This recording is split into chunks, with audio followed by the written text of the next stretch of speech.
What's going on, guys? It's Themightydart13. Very quickly, obviously you're going to see this as obviously the viewers, apart from the horrendous state my bookcase is in.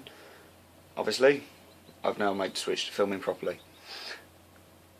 I have no idea how this is going to work, and basically my close season away from the football vlogs will be teaching myself to hold the camera like this and not the other way. Yeah, taking a leaf out of Jasper's book and a lot of other people. But this is, getting back on topic, is my Formula 1 video for the Monaco Grand Prix. Obviously, Monaco, known as the jewel of the Formula 1 calendar, it's jewel in the crown of the Formula 1 calendar, and this season's race was not without its controversy, but the general consensus is it was a little bit of a procession. For anyone wondering, this isn't F1 highlights, I'm not watching the thing. I have a little bit of music playing through my headphones just while I'm talking. So yeah, but obviously pole position you had Kimi Raikkonen on his first pole for a while, followed by his teammate. But the controversial thing was in the Ferrari garage is that Kimi in essence tried to undercut Vettel, which was found out by several drivers later that the undercut was actually the wrong decision.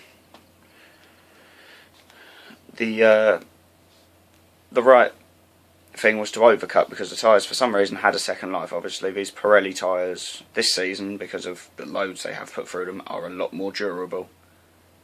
So yeah, that's the thing. But your top three were Vettel, Raikkonen and Ricciardo. Now Ferrari have sort of come out and said no, there wasn't any team orders, but that's sort of, a lot of people have said, like, the general consensus is that they've sort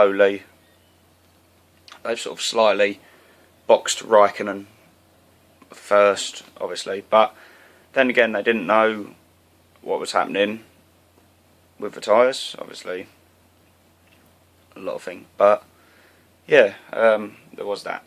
So obviously you had quite a few crashes.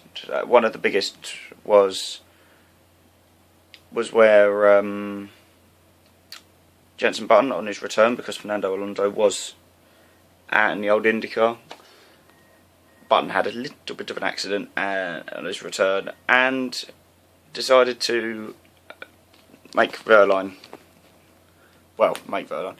Basically he crashed, he dived up the inside, Verline, and obviously his front wheel's gone like, obviously side by side with Verline, and they've hit each other. Button's wheel's been ripped off and Verline ended up on his side. But before anyone, Verline is okay. I would like to add he is fine. In fact, he was joking in the cockpit. Sat there and said, yeah, I'm fine. Any chance you can get me out? But that wasn't the only piece of radio banter that went down, obviously, with Alonso not being at the GP. He's at Monaco at the Indy 500. More on that later. He was very much sort of sitting there. He sent it obviously live from America. He came to wish Button good luck, and basically it was a bit of banter. Obviously Alonso saying, you know, good luck, look after my car, and Button responded with, okay, I'm going to pee in your seat. And Alonso was just like, no, please don't. But yeah, it was quite interesting. Right, I mean, I sat there and watched it live. But as for talking points, you had sort of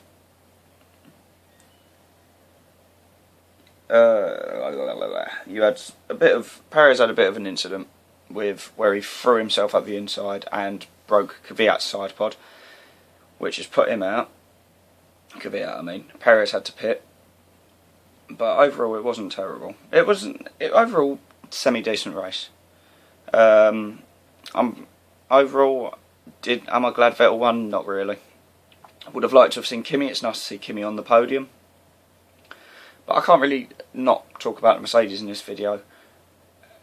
More specifically, Hamilton had an absolutely shit qualifying. I didn't watch the quali. I was out doing something, I think. I had a family event, I believe. We all know I'm senile git at sort of 19 years old. But yeah, we had a very sort of Hamilton in 14th, I believe.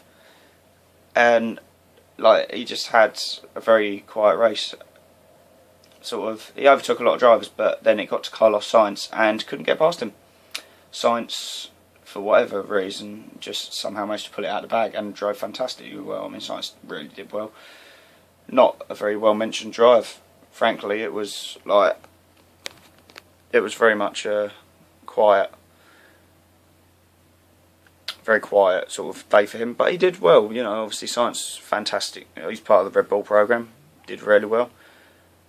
As for my driver of the day, I've got to go Sainz. Sainz drove really, really well. And overall, Monaco, decent Grand Prix, but obviously with the cars being wider, it did just turn into a procession after a while. And there goes my phone. But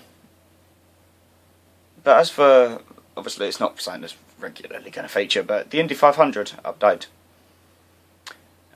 Alonso went out in possibly the most Honda / McLaren way ever. His engine blew up. Not far from the end. Final, I don't know how many laps it was, final 50, between I think the final 10 and 20 laps. His engine blew up. So, yeah. Fernando Alonso out of Indy 500 with an engine explosion, or engine blow up. Kind of says a lot about Honda at the moment, doesn't you? I mean, sorry Fernando. But over, what would I rate the race out of 10? I'd give it, I think because it has the prestige of Monaco, I'd give it a 6. But overall, obviously with the controversy with the Ferrari and whatever, obviously playing devil's advocate on that front, Vettel is in a thing to be challenging for the World Championship. But, you know, you would have thought that if... it's all speculation. I don't think Ferrari deliberately boxed Raikkonen early. I think a lot of teams thought the undercut would be the easiest strategy. But, yeah, I mean, I am gutted for Kimi, but I feel his time will come. To stick it on pole at Monaco is something special. But yeah, anyway guys, I'm going to leave this video here. Thanks for watching. I believe the next race is Canada, which is a good track, should be a nice race. Chance for Merck to reaffirm their to reaffirm, or actually gain some ground on Ferrari. So as for my top prediction for the next race, I'm going to go Hamilton, Raikkonen, Bottas, and I'm going to be controversial here. I'm going to say Vettel out with contact. Going to say he's going to get taken out by a back marker. So yeah. But that's all guys, you know, thanks for watching. Hope you enjoyed the new camera angle. I apologise for the bookcase and the dodgy baldy you've probably seen on that side. Yeah.